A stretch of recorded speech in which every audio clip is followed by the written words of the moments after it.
Thank you very much, Honorable Speaker, for the opportunity. Honorable Speaker, there is a situation that we are all in. I think it's everybody's responsibility at this point in time in the world, and so critical for the country. It found us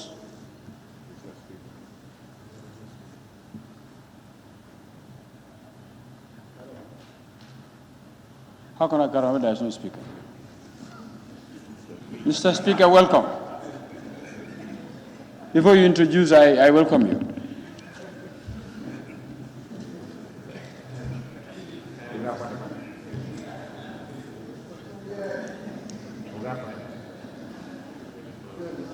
Mr. Speaker, can I go ahead? Yes, you can go ahead, but you have to be very brief. Thank you very much. I'll be brief. After exhausting my points that I want to put across. Mr. Speaker, I said there is a situation that we are in, a very funny situation that the whole world is battling, the spread of COVID-19. In that regard, I want to first thank the government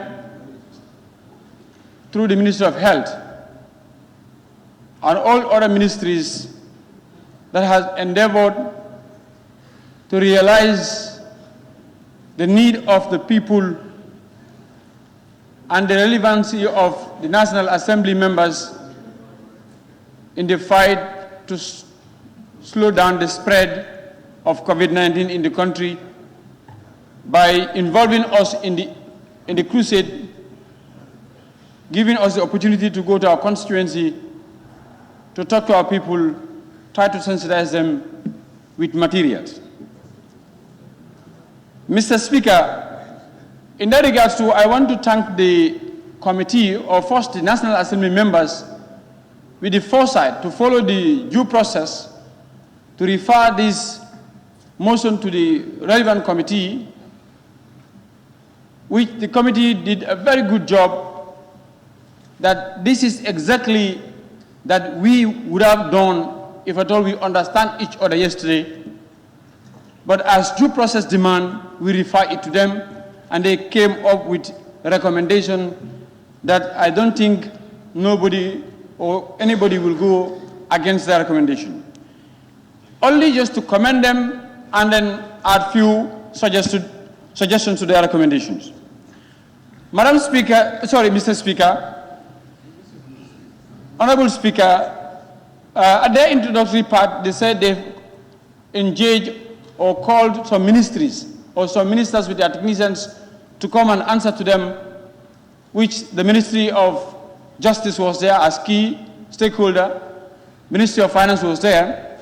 I didn't see Ministry of Health. I don't know whether that was an oversight, because all what we are talking about, Ministry of Health should be the key in the process to inform and give them the situational analysis of the COVID-19 in the country.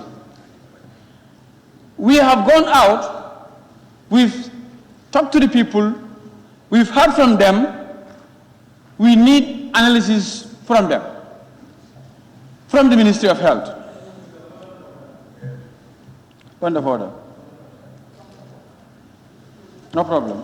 Honorable, what's your point of order? Thank you very much, Honorable Speaker. It's quite unrelated to what the Honorable Member is saying. I have been calling the attention of those at the gates. We are here in an enclosure. And according to WHO recommendations, these enclosures with the AC can be a source of transmission. I have been telling them, let them open all the doors. So I want you to make an order for all the doors to be open, so that we'll get fresh air to be circulating. That's the point of order. Thank you.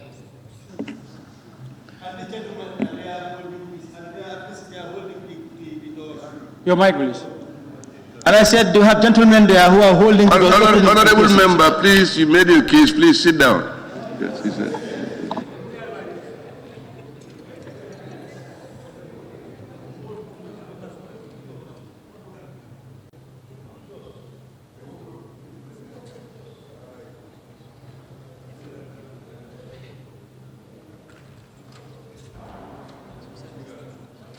Thank you very much, Honorable Member, for your suggestions.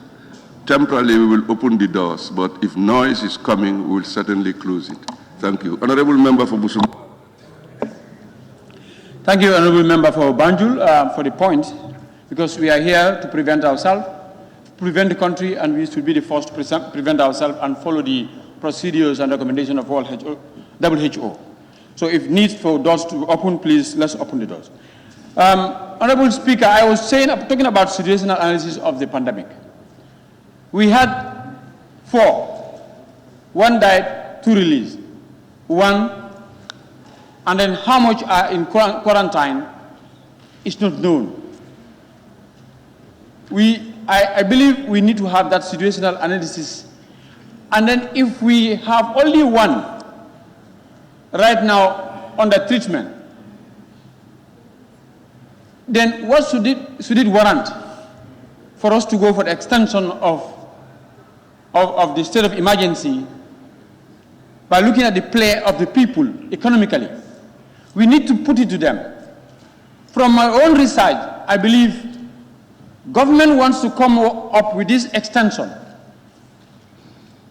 for the best interest of the Gambia, for the best interest of the Gambian people. That means they are privy to information, technical information that we are not, and they've seen that extending the state of emergency could be the best to control the spread. So we want to hear from them, what are some of the issues that are prompting if we have only 1, and there is no case of person to person, local transfer since the local transmission since the outbreak of the pandemic in the country. So we want to know, why would they want us to come up with this public extension if the citizens are not hearing any person-to-person or local transmission of the pandemic? Madam Speaker, I also want them to talk to us because all the 4 cases are imported cases. They came from outside.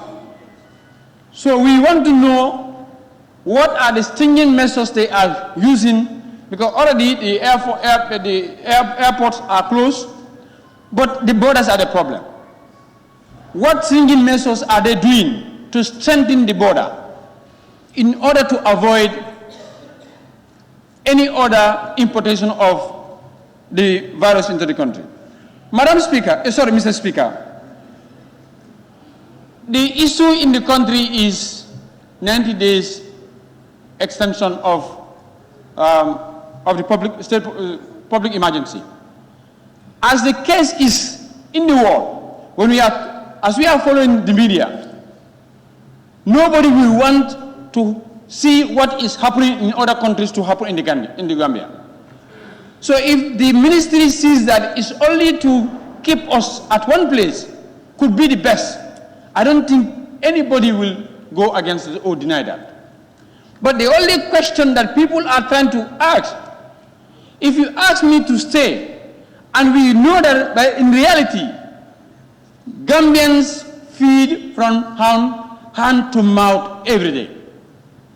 So we want to hear if mechanisms are put in place to help people to be able to stay free from hunger, get their family at one place.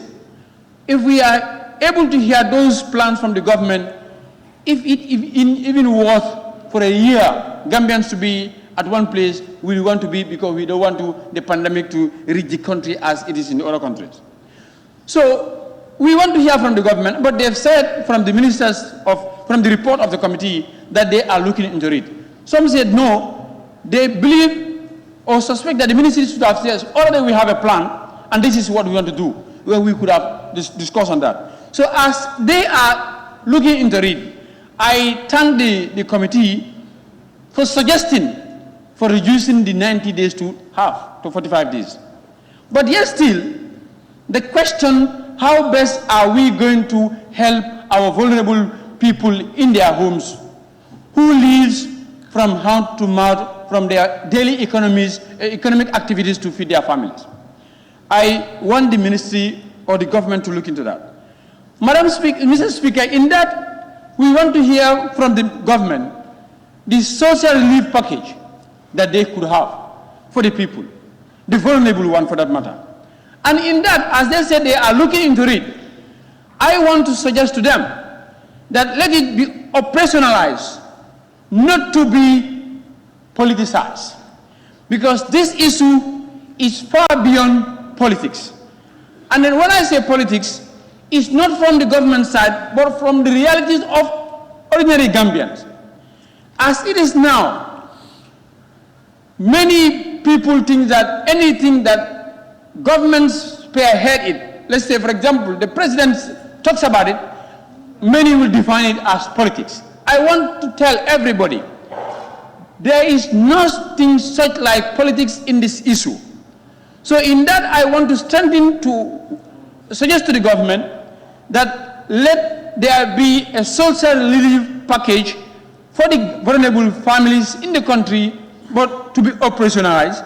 In that, I want to suggest, for example, issuing of soft loans to small business holders. They said, why I want to bring this? Because they said they are looking into it. So I want to suggest this side of issuing of soft loan to small business, considering single families or single mothers renting in the urban areas. Also collaborating with WFP, World Food Program in the country, office in the country. They must have data of vulnerable families and individuals in the country to liaise with them so that if there could be any package, it will reach the rightful person that needed at the time. Mr. Speaker, coming towards that, I want the ministries to fast track on that package of relief for the people. Even for the civil service, somebody mentioned about it here. Give an example of the tourism sector. But even the offices here, some of our officers here are even asked to go for 2 weeks leave or so. If you ask somebody to go home, the family needs something from him. Yes, they depend on salary, but when they come to offices, they do some rabarabas to uplift their families. Obviously, so if you are going to ask me to go and stay at home, where my salary cannot sustain me, I have to do some works aside to sustain my family, please, I think they need to be looked into. I am suggesting a month's salary can even be paid to civil service. A month's salary could be paid for civil service that they call non-essential staffs of ministries, of departments to stay at home. A salary could be given to them. They can get what they want for a month all through the period of this public emergencies. Mr. Speaker, they have talked about the regulations that they give. My colleagues have talked about so many regulations, but my concern is going to be on transport. To me, I don't think it is going to be easily swallowed by transport owners, the regulation that they want to bring. Yes, it's a time of situation where everybody needs to sacrifice. But in this situation like this, people expect government to sacrifice more than ordinary citizens. If you give a regulation that commercial vehicles should carry half capacity of their vehicles, and then the prices are going to be the same, fares are going to be the same. These past 7 days, there are a lot of complaints from drivers create stops for themselves where they charge exorbitant fares on the ordinary citizens. So if you want to bring the same regulation now, not even giving the same price of fares, but reducing it. Mr. Speaker, I think the government needs to look into that. If there is going to be sacrifice, we expect the government to sacrifice more than ordinary citizens. If, for example, they have reduced the pump price of a liter for Dalasi, they have reduced that one, I suggest let them not reduce the fares. Let them leave the fares as it is and reduce the pump price. And then ask the drivers to carry half capacity of their vehicle. That could be easily swallowed by transport operators than the reality in the regulation. Mr. Speaker, I my second to last point that I want to talk about. People talk about the monetary issue of it. 500 million has been, been approved by the president to fight against, and then we are hearing that more donors internationally and locally is coming up. Through our research and through consultation from people, we are seeing other countries what they are doing. And yesterday the minister have said it here, by quoting a section that, so depending on the reality of situations, you bend down some procedures to respond effectively to situations. So as we are in a situation of emergency, yes, the National Assembly might be an oversight institution.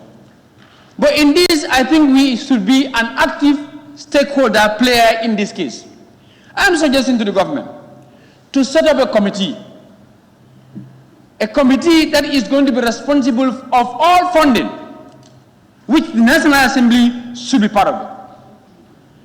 Because one, I have a case, whether it's factual or not factual, but I know most of the National Assembly members are aware of it. Because through their interaction with officials, they've detected some malpractices. It's not conclusive, but this is something that we suspect. And this is what many people outside are crying. Yes, some government officials are going to use the pandemic or the emergency to enrich themselves.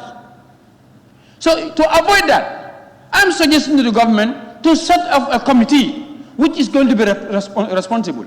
The 500 million to be funded by the government, the donors that are coming outside and locally to be monitored and controlled by the government.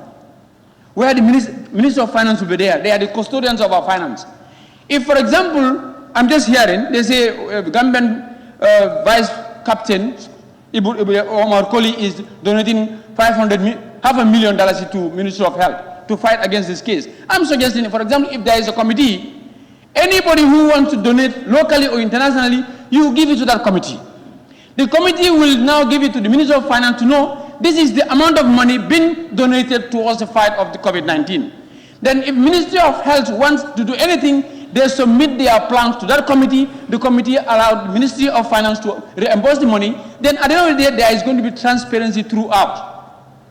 But if the National Assembly wants to wait, okay, let us allow them to do the work. After they will come back and report to us when the corruption and the malpractice have already gone. We're only going to talk because we've been talking here. This is a suggestion for me for us to have a national committee responsible for the fight of this COVID-19.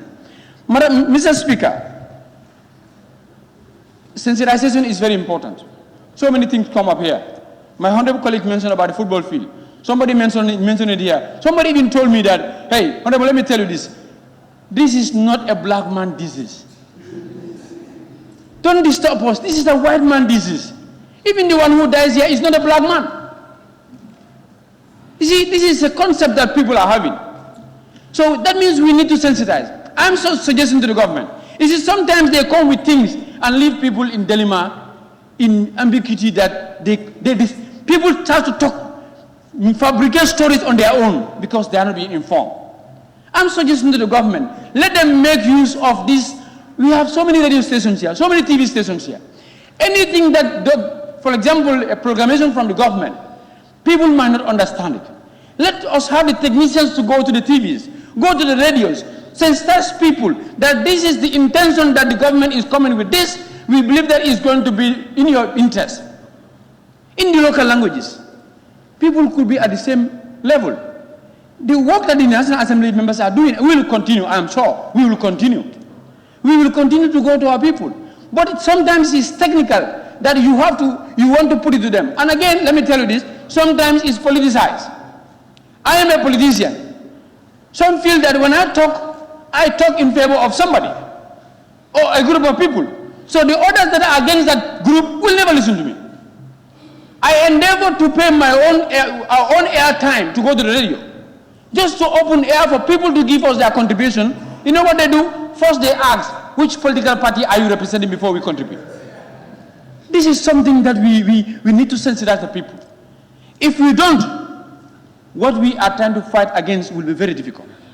My last point, Mr. Speaker, if we want to tell the government to strengthen and do more work in order to control the spread. What had happened, I think we need to be in control of our own case and see this pandemic as a national issue we need to fight together. We have heard at the airport, there are some people who vehemently refuse to be quarantined. There are some people we heard that they ran away from the quarantine centers, but they are within the country. They are with us. Why wouldn't we take the risk or take the duty to report them? To tell the government that, yes, my uncle came. He came so. He refused to be quarantined, but he's here. Because telling your uncle to go to quarantine center is you are saving yourself and your whole family and the whole country. Madam Speaker, Mr. Speaker, I think Gambians need to take this responsibility. Let us not see the disease as is somebody's disease. Let us not see the regulations as somebody's regulation. The one that is there, yes, he is given the mandate, but any regulation that I believe he come up with is in the interest of the Gambian people. So the Gambians should see and have that respect for authority. It's also very important. Respect for authority. It's going to be very difficult. Everybody has, Madam Mr. Speaker, this 7-day lockdown has even affected me. It has even come back in the day you, Mr. Speaker, you wanted to say you want to bring a motion to ban attire in the country. Me, I'm an addict to attire. When all the shops were closed, I had my good lunch. Want to get attire, I went around the whole village. No, all shops are closed. So it even affects me. So this is something that we all need to accept. But again, I'm very happy that they are bringing regulation to define. When they say non-essential, what do they mean? Which shops should close, which shops should open? So on that note, Madam Speaker, Mr. Speaker, I urge the government to, these three things, committee to be responsible for funding. Whether you know it or not, you must be, you are following Facebook, social media. People are blaming the government. People are blaming the Ministry of Health. People are blaming the Ministry of Finance that they are going to enrich themselves with this money. So to avoid that, have a mechanism where you bring everybody in board.